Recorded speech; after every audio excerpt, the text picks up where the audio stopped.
waxaa ka mid ah dad barbagandooyin samaynaya oo islaamka sheeganaya masaajidina ka buuxa garar waaweyn oo koofiyada laho olmo oo xadiis iyo ayad soo qaadanaya ayaga laftooda barbagandooyin bay ku sameeyeen ha laga daayo in ma taqaana qasiida nin sheekha soo sameeyo macluuma daba ka fuul in laga noqdo bayd aan kamid ahayn oo kale lagu daro masiratu sulaha aw suratu salaf salih way amaanta nabiga maxaad wax xanuunsanaysaa waxaan si gaar ah ugu digayaa muusikada iyo wax la midka in saliga nabiga lagu daro bismillahir rahmanir rahim assalaamu alaykum wa rahmatuhu wa barakatuhu isma qaarati wanaagsan daawadayaal ku soo dhawaada waraysi gaar ah oo aan la yeelanayno caalimka maadixa ah ee codka macaan ee Sheekh Saciid Maxamuud Xasan oo caan ku ah Sheekh Saciid Maadix bulshada Soomaaliyeed meel kasta oo ay dunida ka joogaan waxa caan ka dhex noqday qasiidooyinka sheekhu uu ku luuqeeyo haddii alla uu qadaro sheekha waxaan wax ka weydiin doonaa arrimo dhowr oo ay ka mid tahay sida qofka muslimka ah uu ku jeclaan karo nabigeena sallallahu alayhi wasallam madxiga nabiga sidee qofka ugu sababi karaa inuu jeclaado nabigeena maxamed nabadgelyo xariis korkiisa allah yeele talooyin iyo tusaalooyin ku saabsan ama ku socda maadixiinta cusubna waraysigan kama marna Sheekh Saciid aad ugu faraxsanahay la kulankaaga qiimaha badan waa kulankii labaad iyo waraysiga labaad aan kula yeelanayo qaybtii hore ayaan ku soo qaadarignay taariikhdaadii waayahaagii waraysigan kama hadli doono wax taariikh ah su'aasha ugu horeysa waxay tahay maxay tahay sababta ugu weyn ee qofka muslimka ah ku kalifaysa jacaylka nabigeena kaleey salaatu wasalaam maxaa nabiga loo jeclaanayaa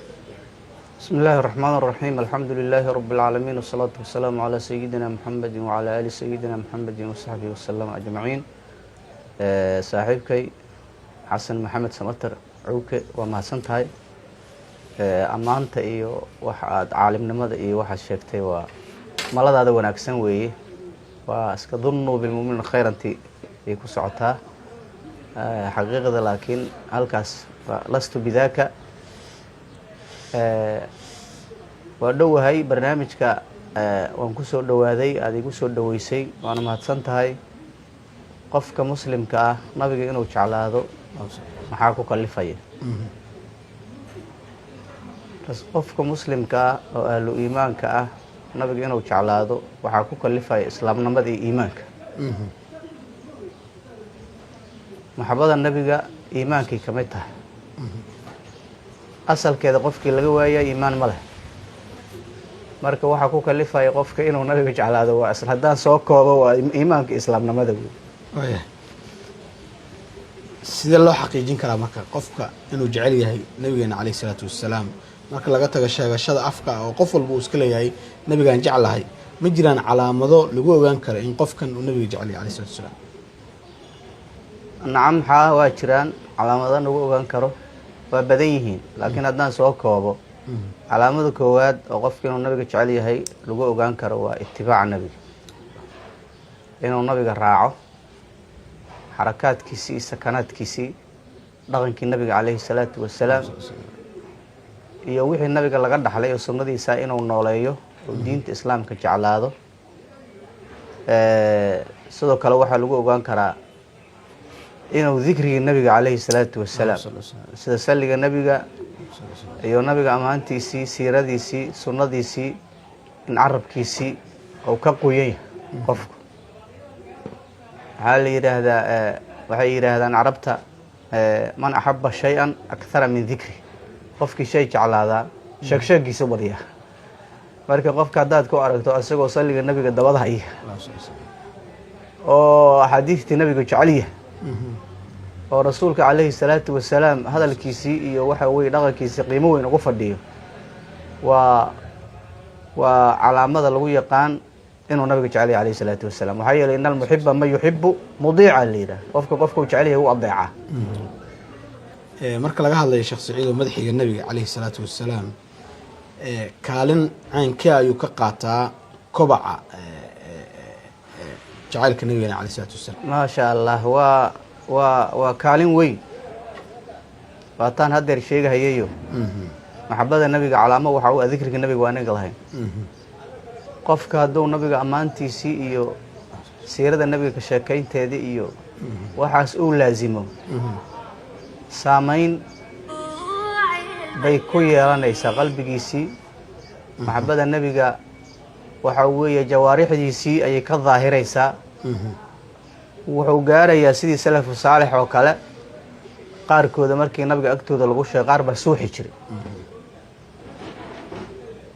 qaar baa maxay ahaayeen xataa wax kasta ku dhacaya aan xusuusan jirin imaam maalig oo kale hadday kutubta taariikhda waxay soo guurinayaan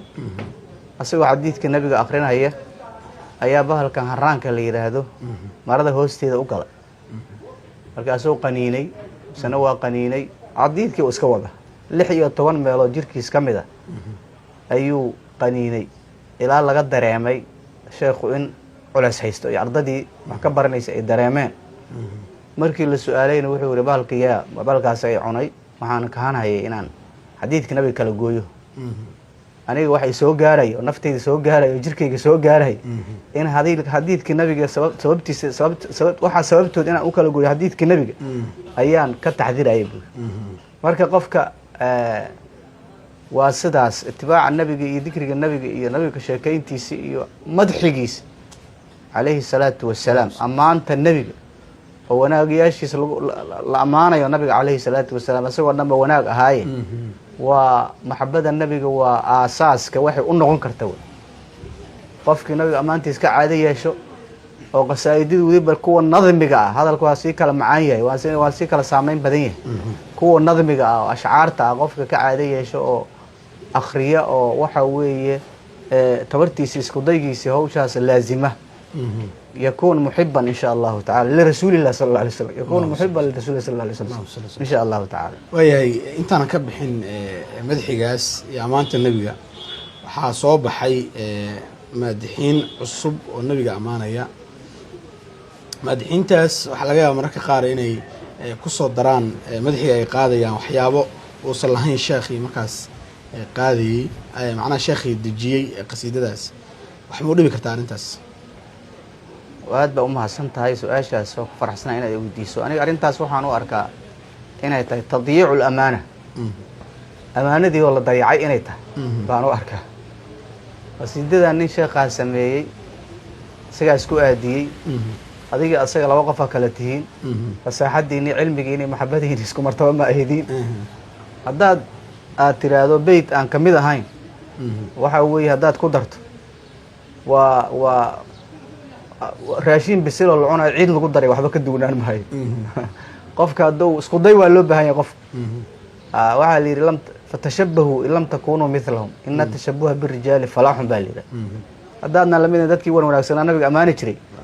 isku shabaha isku ekaysiye waxa la rag rijaasha ah oo kumalada ah in la isku shabaho ayada liibana qofku waa la rabaa inuu isku day sameeyo qasiidana amaan inuu dijiyo waa la rabaa laakiin gaar ha ka dhigto tabartiisa intay la eg tahay iyo ikhlaaskiisa ay ku anfici doontaa wixii gaar ah u ahaaday ha laga daayo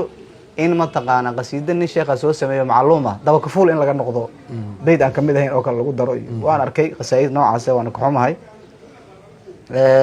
marar badan oo aan jeclaan lahaa in arintaas ka hadlo in ay weydiisay su'aashaas waa ku mahadsantahay khayr Allah ku siiyo anu dhalinyarada waxaan dhihi lahaa iyo hadii rag waaweyn jiraanba dadka arimahaas ka caado yeeshay ha iska daayeen waan arkay qasiid Maxamed Jilani oo kale qasiidis qasiida kamid ah sida mid af Soomaaliga oo kale abyaad badan baa lagu daray waa dareemaysaa wuxuu inay islahayn hatta kuwa Carabiga waan arkay qasiida kamid ah oo yaraan hal beet oo aan kamid ahayn qol ku darsatay nabeela nuraacayni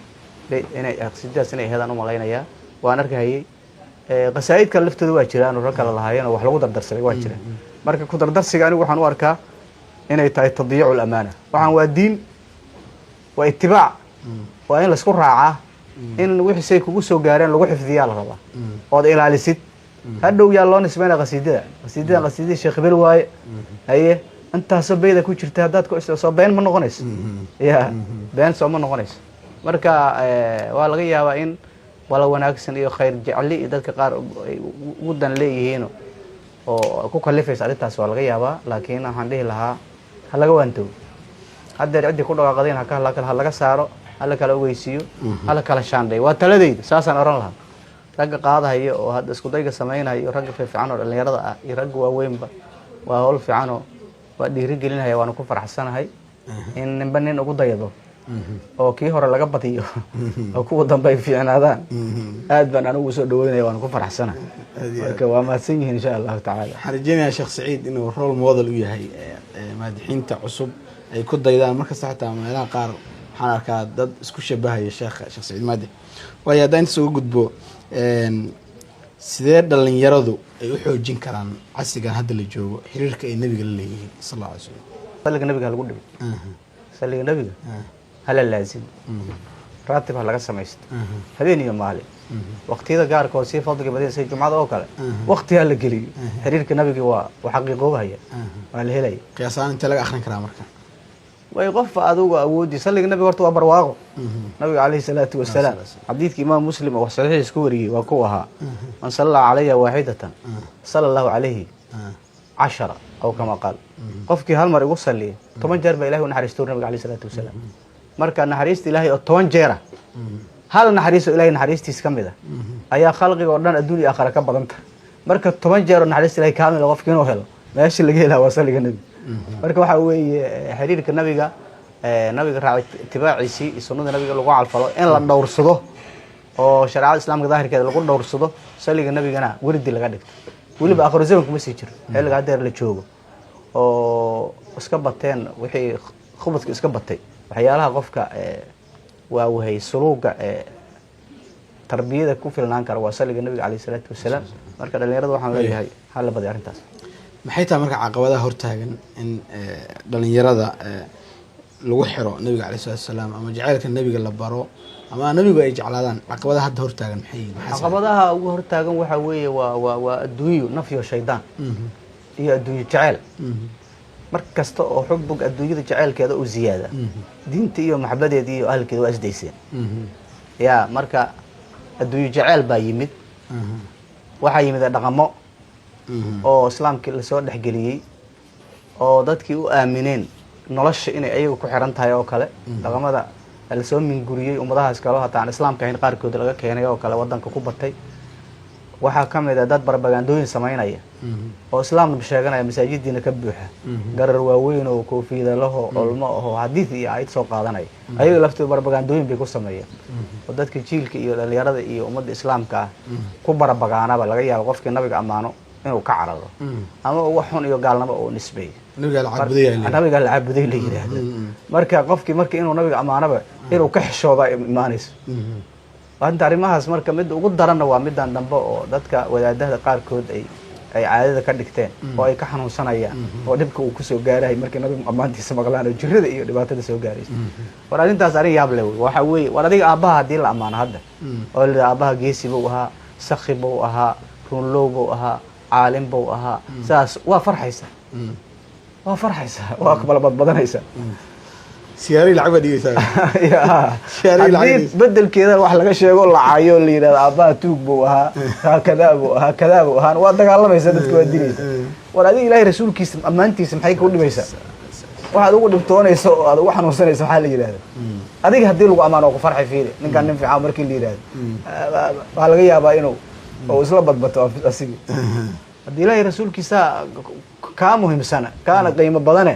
oo ilaahay quraankiisa ku amaanay xadiistiisa rasuulka isku amaanay wixii waa cadihiina waa siiratu sulaha suratu salaf salih way amaanta nabiga maxaad wax xanuunsanaysaa marka dibka ugu weyn waxa weeye waa arimahaas dhanka tarbiyada ku saabsan oo dad hadda aan tarbiya ahal u ahayn oo si ahlu hawa ahlu dunya oo waxa weeye waxooda dhaqankoodii biilkooda kaliya waxay ku qaydan yihiin barnaamijkooda barbagaadooyinka ay sameynayaan ba dadku inay dhalinyarada gaar ahaan ay nabiga ku xirmaan oo khayrkaas ay yeeshaan waxyaalaha hortaagan caqabadahaas anigu saasan u arka qaybi dambe waraysigan soo gaarnay shakhsiyada muddo badan ku jirtay qaadista qasiidooyinka nabiga kaleey salaatu wasalaam qasiida si gaar ah ku taabanaysa ee aad jeceshahay ee aad diilay dhalinyarada ha qabsadaan oo ku celcishtaan oo nabiga ku gaaraan ma jiraan ma yani kulligood horta saameyn waa igu leeyihiin laakiin khasaais baa jirto saan sheegnay culimada dhanka cilmiga iyo dhanka alla cabsiga iyo dhanka maxabada oo lagu kala horeeyay qofkii awal aqoontiisana badnay oo diinta islaamka aqoon fiican u lahaa hadana muxib noqday oo aftahan oo ilaahay waxa u furay waa qasaayid waa saameyn bay kala leeyihiin dhinac kasta markii laga fiiriyo dhanka macnaha iyo dhanka faa'iideysiga iyo dhanka wax talaalid iyo qofkii fahmaya xogaa saayidan adigu raggii waaweynaa ay sameeyeen oo kale anaga hadda Soomaalida oo kale hadaan soo qaadan Sheekh Cabdiraxmaan Zeylaci qasiidada qasiidadiisii gaar ahaan qasiidada cayniyada oo kale Sheekh Cabdiraxmaan Suufi qasiidadiisii sida laamiyada iyo midaan kale waxa weeye waa raggaas oo kale rag waaweyn ira waa kulligood Sheekh Subaxar iyo waa raggiis ayay ka sii dambeeyay ahaa oo waxa weeye waa hebel ma leh hebel ma leh raggu waa badan yihiin qasiidaduna waa badan yihiin waa kulligoodna aad iyo aad bay u fiican yihiin waa mid aan macaanayna ku saameynayn ma leh laakiin waxaad moodaa in waa la kala qadar weynaa dad kala qadar weynayeen baad moodaa inay arrintu tahay ugu dambeyntii maadixiintan cusub ee hadda saaxada madaxiga soo galaya maxaa talay tusaalaha usoo jeedin lahayd maxaa Sheekh Saciido maanta ay kaa qoraan oo talooyina oo aan u gudbinaa inagana waad mahadsan tahay saaxiibkayo waxaan dhihi lahaa dhalinyarada talada aan siinay horta madaxiga nabiga yaan in kaga tashwiish gelin yaa warxum tashwiilka warkiisii oo sida saameyn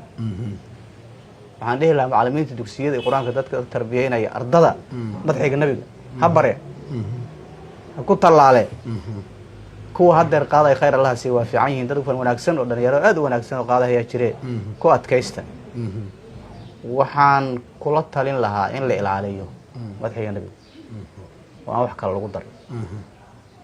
waxaan si gaar ah ugu digayaa muusikada iyo wax la midka in saliga nabiga lagu daro qofka soo qaadaya in muusika iyo wax ku daro baalkan la yiraahdo maxay dhihi jiray aad uma kala qaane muusikada iyo waxaasi wax la midka kabanada wax lagu magacaabay in aan saliga nabiga lagu darin asoo adoo wax wanaagsan sheegaya dad waxan ku darto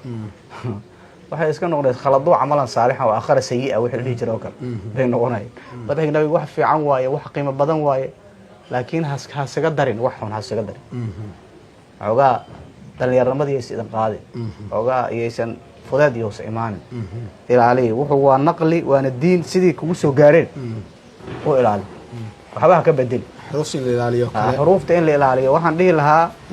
dhihi lahaa dhalinyarada horta kitaabahan hal akhristo